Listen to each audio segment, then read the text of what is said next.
পাৰিলে মোক কেইটামান পইচা দিয়ক পাৰিলে মোলে পইচা লৈ আহিব সেদিনা বহুতে ভাবিছিলে মই সুইসাইড কৰিম বুলি ভাবিছিলে মোৰ ওপৰত ইমানেই মানসিক হেঁচা ক্ৰিয়েট কৰিছিলে বাপেক পুতেক দুইটাই যে মই সুইসাইড কৰিম বুলি ভাবিছিলে মোৰ কিছুমান সহকৰ্মী নমস্কাৰ সকলোকে পুনৰ অন্য এটা ভিডিঅ'লৈ স্বাগতম জনাইছো আজি সুধাকণ্ঠ ডক্টৰ ভূপেন হাজৰিকাৰ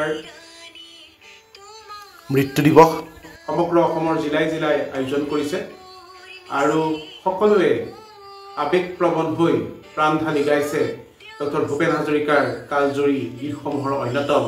মানুহে মানুহৰ বাবে ডক্টৰ ভূপেন হাজৰিকা অসমৰ সংগীত জগতৰ এক অনন্য নক্ষত্ৰ ডক্টৰ হাজৰিকা নিজেই এটা শিল্পৰ গতি কিন্তু ডক্টৰ ভূপেন হাজৰিকাক মৃত্যুৰ পিছত যিদৰে অসমীয়া মানুহে শ্ৰদ্ধা জনাবলৈ শিকিছে তেখেতৰ জীৱিত কালত বাৰু কিমানজন অসমীয়াই ডক্টৰ হাজৰিকাক শ্ৰদ্ধা জনাইছিল এই সম্পৰ্কে যথেষ্ট সন্দেহ আছে কাৰণ অসমৰ বৌদ্ধিক মহলে ডক্টৰ হাজৰিকাক অসমত আনকি চাকৰি কৰি থাকোঁতে চাকৰি আধাতে এৰি যাবলৈ বাধ্য কৰাইছিল তেখেতৰ কালজয়ী গীতসমূহত এই দুখ এই ক্ষোভ এটা এটাকৈ ফুটি উঠা পৰিলক্ষিত হয় আজি আলোচনা কৰিবলৈ ওলাইছো অসমত শিল্পীক প্ৰকৃত মৰ্যাদা দিয়া হয়নে মই কওঁ যে অসমত শিল্পীক প্ৰকৃত মৰ্যাদা মৃত্যুৰ পাছতহে দিয়া হয় আৰু অসমক প্ৰতিনিধিত্ব কৰা শিল্পী সমাজক প্ৰাপ্য মাননী একোটা দি আদৰণি জনাবলৈও বহু লোকে কুণ্ঠাবোধ কৰে দ্বিধাগ্ৰস্ততাত ভোগে মোৰ এটা কথা মনলৈ আহিছে এই মুহূৰ্তত অসমৰ এজন মাননীয় অতি আগশাৰীৰ কবি যিজন দুৰাৰোগ্য ৰোগত আক্ৰান্ত হৈ আজি 2-3 বছৰ আগতে মৃত্যুবৰণ কৰিছিল তেখেতে জীৱনৰ শেষ সময়ত যি কষ্ট পাইছিল আৰ্থিক অনাটনত ভুগিছিল সেয়া বৰ্ণনাতীত আছিল তেখেতে তেওঁৰ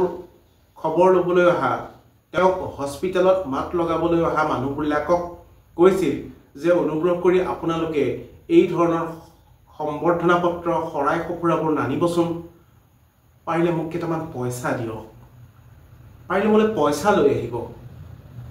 মৃত্যুৰ আগমুহূৰ্তত অসমৰ সেই বিখ্যাত কবিজনৰ সেই আৰ্তনাদে ভবাই তোলে কিদৰে আজিৰ সমাজত কবি সাহিত্যিকসকল যিসকল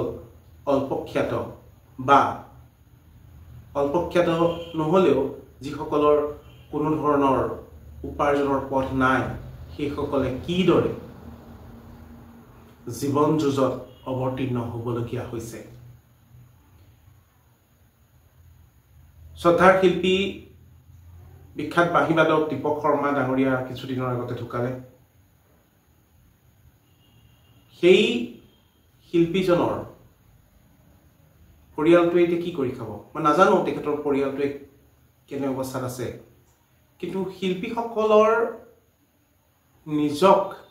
সমাজৰ প্ৰতি উৎসৰ্গা কৰা যি মনোভাৱ সেই মনোভাৱে কিন্তু পৰিয়ালটোক বহু ক্ষেত্ৰত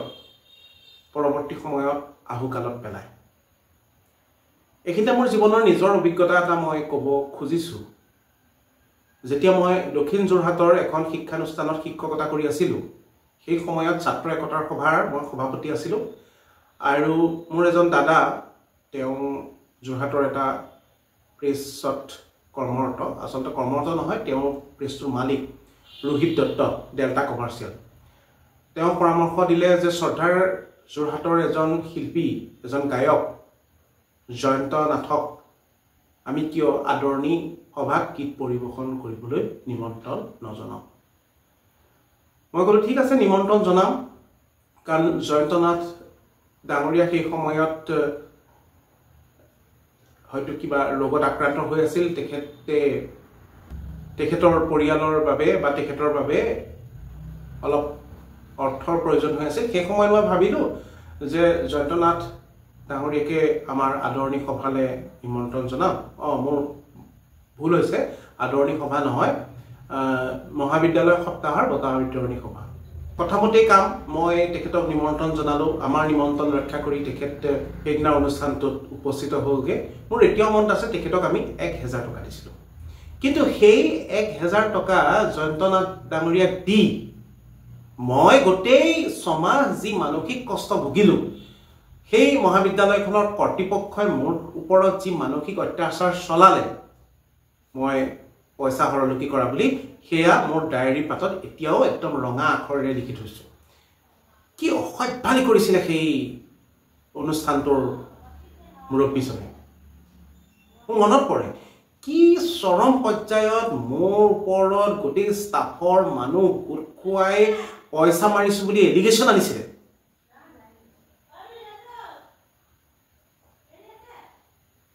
মোৰ এতিয়াও কেতিয়াবা মনত পৰে মোৰ সহকৰ্মীসকলে কেতিয়াবা ফোন কৰিলে কয় হয়তো সেই তাৰিখটো আছিলে 21 ফেব্ৰুৱাৰী সেইদিনা বহুতে ভাবিছিলে মই সুইচাইড কৰিম বুলি ভাবিছিলে মোৰ ওপৰত ইমানেই মানসিক হেঁচা ক্ৰিয়েট কৰিছিলে বাপেক পুতেক দুইটাই যে মই সুইচাইড কৰিম বুলি ভাবিছিলে মোৰ কিছুমান সহকৰ্মী আৰু তাৰ মূল কাৰণটো আছিলে কি আছিলে যে মই জয়ন্তনাথ ডাঙৰীয়াক বিদ্যালয় সপ্তাহৰ সামৰণি অনুষ্ঠানলৈ গান গাবলৈ নিমন্ত্ৰণ কৰিছিলোঁ আৰু 1000 টকা দিছিলোঁ মাননি জয়ন্তনাথ ডাঙৰীয়াই সেই শিক্ষানুষ্ঠানটোৰ মুৰব্বীগৰাকী মামা বুলি মাতিছিল মামা মোমায়েক ভাগিনীয়েকৰ সম্পৰ্ক থকা সেই অনুষ্ঠানটোলৈ মাত্ৰ 1000 টকা মাননি লৈ জয়ন্তনাথ ডাঙৰীয়াৰ দৰে এজন বিখ্যাত গায়ক যি ভূপেন হাজৰিকাৰ লগত ডক্টৰ ভূপেন হাজৰিকাৰ লগত সংগীত ব্যৱস্থাপক আছিল গীতটো আছিল আকৌ যদি যাব লাগে শৰাইঘাটলৈ তেনেকুৱা এজন বিখ্যাত গায়কক মাতি নিমন্ত্ৰণ জনাই